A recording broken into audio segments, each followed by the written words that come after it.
पार्थिव बनाने के 3 क्रम है। पार्थिव शिवलिंग का जो निर्माण करा जाता है उसके 3 क्रम है।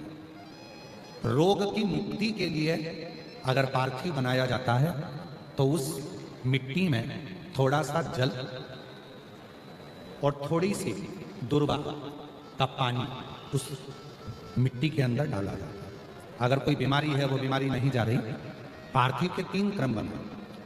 अगर कोई बीमारी नहीं जा रही है तो आप पार्थिव शिवलिंग अगर बनाते हो, मिट्टी का शिवलिंग बनाकर पूजन करते हो, तो उसमें जल मिट्टी में और दुर्वा बोलते हो कि दूब बोलते हो, जो गणेश जी को चढ़ती है दुर्वा, उसको पानी में डालकर उस पानी को मिट्टी में मिलाकर फिर पार्थिव बनाया जाता है रोग की मुक्ति के लिए। दूसरा, जिसको संतान नहीं होती, पुत्र की प्राप्ति नहीं है, संतान की प्राप्ति नहीं है, गोदी में औलाद नहीं है, कोई छोरा छोरी नहीं है, कोई बेटा बेटी नहीं है, संतान नहीं है, सालों हो गए, पार्थिव रोज बनाती है, तो उस मिट्टी में अगर थोड़ा सा आधी चम्मच 1 चम्मच गाय का दूध मिलाकर फिर पार्थिव लिंग का निर्माण करे पानी के साथ मिलाकर, तो उसके घर में दूध पार्थिव में डलने से पूत जरूर आता है, निश्चित पूत की प्राप्ति। पार्थिव में मिट्टी के अंदर अगर आधी चम्मच भी गाय का दूध डाला, पानी डाला और पार्थिव शिवलिंग का निर्माण करा, जिसकी औलाद नहीं है, तो वो पार्थिव अगर बना रहा है, पार्थिव का निर्माण कर रहा है, उसका नियम है कि हर प्रदोष को, सोमवार को या सोमवार की अष्टमी को या कभी ना कभी उसका मन करता है तो पार्थिव लिंग का निर्माण करता है। अगर पूत नहीं है तो दूध का प्रयोग करे, तो दूध अगर पार्थिव में मिट्टी में डाला जाए, आधी चम्मच 1 चम्मच और पानी के साथ मिलाकर जब पार्थिव शिवलिंग का पूजन करते हैं, उसको बनाकर पार्थिव बनाने के बाद जब उसका पूजन करते हैं, तो वो दूध हमारे घर में पूत जरूर देते हैं। पहले नंबर पर है दुर्वा का जल, रोग निवारण के लिए हो जाता है। पार्थिव में दूसरा वर्णन आया है दूध का डाल, वो संतान देता है। तीसरे नंबर पर पार्थिव अगर निर्माण कर रहे हो, कोई लक्ष्य है,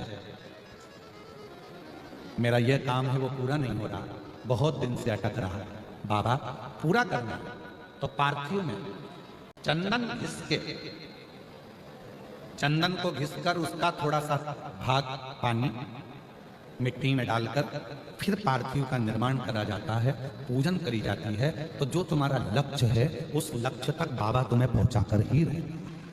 पार्थिव निर्माण के कुछ क्रम है।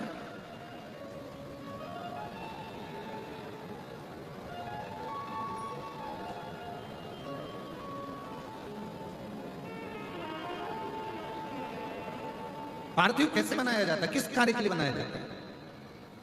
कई बेटियां ऐसी हैं, गुरुजी 32 साल की हो गई, शादी नहीं हो रही, गुरुजी लड़का 38 साल का हो गया, शादी नहीं हो रही, गुरुजी 28 साल का हो गया, शादी नहीं हो रही। तो भाई पार्थिव बना रहे हो ना, उसमें थोड़ा सा गाय का घी उस मिट्टी में थोड़ा सा 2 बूंद भी डालोगे तो बहुत है, और पानी से मसकर फिर उसका निर्माण कर फिर पार्थिव की पूजन करिए। कैसे विवाह नहीं होगा? भोले बाबा शादी करा के ही मानेगा। पार्थिव बनाने का नियम है, ऐसा नहीं है कि केवल पानी में मिट्टी को घोल लिया और पार्थिव लिंग का निर्माण कर लिया। हम 1.25 लाख बना रहे हैं, हम 2 लाख बना रहे हैं, हम 5 लाख बना रहे हैं, हम 1 करोड़ बना रहे हैं, हम 20 करोड़ बना रहे हैं। बनाओ, मना नहीं है, पर पार्थिव बनाने के भी अलग अलग नियम है। कौन सी चीज के लिए, किस चीज के लिए पार्थिव बना, किस चीज के लिए पार्थिव, उस पार्थिव को बनाना कैसे है, निर्माण कैसे, अगर बन सका तो एक बार यदि हमारे स्मरण में रहा और याद रहा तो एक कथा पार्थिव निर्माण पर ही करें कि पार्थिव का निर्माण किस किस वस्तु से, किस किस चीज से हो सकता और किस किस कामना से हो सकता। शिव महापुराण में भी वर्णन आता है, सफेद मिट्टी, लाल मिट्टी, पीली मिट्टी, काली मिट्टी, 4 तरह की अलग अलग मिट्टियों से पार्थिव लिंग का निर्माण होता है। शिव महापुराण में भी वर्णन आता है कि पार्थिव लिंग का निर्माण जब किया जाता है तो इस अपने हाथ को थाली में रखकर देख लो। जब हाथ को थाली में रखकर देखोगे, इससे बड़ा शिवलिंग का निर्माण नहीं करना चाहिए। इससे जितना छोटा शिवलिंग बनाओगे उतना सुख है। अब कई लोग दिखावे में इतना बड़ा शिवलिंग बना लिया, इतना बड़ा पार्थिव शिवलिंग बना लिया, हमने इतना बड़ा शिवलिंग बनाया है, हमने इतना बड़ा शिवलिंग बनाया है। नहीं, अपनी हथेली को, अपने हाथ को थाली में रखो, अंगूठे को उठाओ, बस इससे बड़ा शिवलिंग घर में नहीं बना, इससे बड़े शिवलिंग का निर्माण नहीं, बस छोटा, इससे छोटा, इससे छोटा, बड़ा। इतना बड़ा भी बनाओगे तो चल जाएगा, पर इससे छोटा बड़ा पार्थिव पूजा। अब कई लोग क्यों बना देते हैं, बड़ा शिवलिंग बनाएंगे, पूजन में आनंद आएगा, इतने सारे लोग बैठे हैं, हम भगवान शंकर का, हम उज्जैनी महाकाल बनाएंगे, हम विश्वनाथ बनाएंगे, हम वैद्यनाथ बनाएंगे, हम त्र्यंबकनाथ बनाएंगे, हम कृष्णेश्वर बनाएंगे शिवलिंग पर। फिर वो निर्माण कर रहे हैं, फिर उसमें अलग स्वरूप दे रहे हैं, फिर अलग स्वरूप का निर्माण कर रहे हैं। शिव महापुराण की कथा कहती है कि लोग कहते हैं कि पार्थिव शिवलिंग में या शिवलिंग में केवल हम भगवान शंकर की आराधना कर रहे हैं, भगवान शंकर की साधना कर रहे हैं। नहीं नहीं,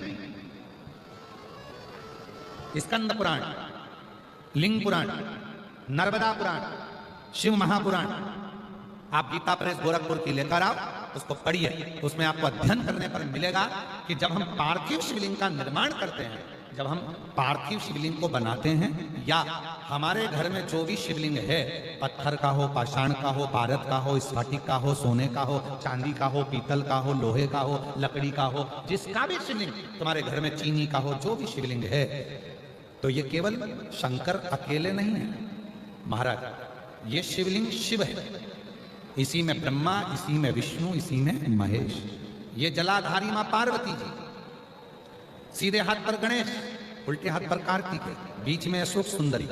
इस शिवलिंग के ऊपर जो बूंद बूंद जल टपक रहा है जलाधारी से, वो शिव जी की 5 लड़कियां, जया, विषहरा, शामली बारी, गौतली, देव। शंकर जी की 6ठी लड़की अशोक सुंदरी है। जहां शिवलिंग का पानी जितना मोटा जलाधारी होती है और पानी जो नीचे गिरता है, उतनी जगह 64 योगिनियां, देवी जी की 64 योगिनियां यही विराजती हैं। पानी निकलकर थाली में गया, पात्र में गया, चाहे बाहर गया, जितनी दूर तक वो पानी बहता है, उतनी दूर तक 33 कोटि देवता वहां पर विराजमान होते हैं। भगवान शंकर का जो शिवलिंग है, उस शिवलिंग के सबसे ऊपर का जो भाग है वो अष्टसिद्धि, शिवलिंग के मध्य का जो भाग है नवनिधि। भगवान शंकर के शिवलिंग के पूरे स्वरूप में, शंकर भगवान के पूरी जलाधारी में, शंकर भगवान के पूरे स्वरूप में शंकर, इसीलिए हमारे सनातन धर्म में शंकर भगवान की जैसे ऊपर मूर्ति दिख रही तुमको, सबसे ऊपर देखो, जैसे शंकर जी की मूर्ति दिख रही है, समाधि में लीन है, नेत्र बंद है, भगवान शंकर की जटा है, हाथ है, छाती है, वक्षस्थल है, जंगा है। हमारे सनातन धर्म में उस मूर्ति से ज्यादा उसके नीचे जो शिवलिंग दिख रहा है तुम्हें काला कलर का, हमारे सनातन धर्म में मूर्ति से ज्यादा शिवलिंग की पूजन है। क्यों है?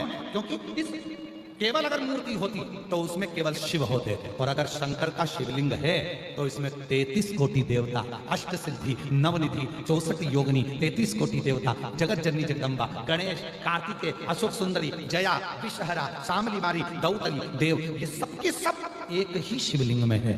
इसलिए हमारे सनातन में शिवलिंग की मूलता है, इसलिए हमारे सनातन में शंकर भगवान के शिवलिंग की प्रधानता, हमारे सनातन धर्म में शिवलिंग की प्रधानता मानी गई है कि इसलिए भगवान, अगर हम तो यहां तक कहते हैं, जिन बेटा बेटी को अगर कोई सफलता नहीं मिल रही है, मेहनत तो 4 गुना करो, परिश्रम 4 गुना करो, इधर उधर भटकना छोड़ो और मेहनत, अपना कर्म, अपनी मेहनत, अपना परिश्रम बढ़ाओ, और रोज शंकर भगवान के मंदिर में जाकर जब जल चढ़ाओ तो अपनी हथेली को शिवलिंग से थोड़ा सा लगाने का प्रयास करो। अष्ट सिद्धि, नवनिधि तुम्हारे घर में आना प्रारंभ हो जाती है।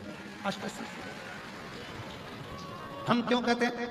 जल चढ़ाने जाओ, जल चढ़ाकर वापिस आओ तो थोड़ा सा जल घर लेकर आओ, दरवाजे पर छीटो। क्यों कहते हैं?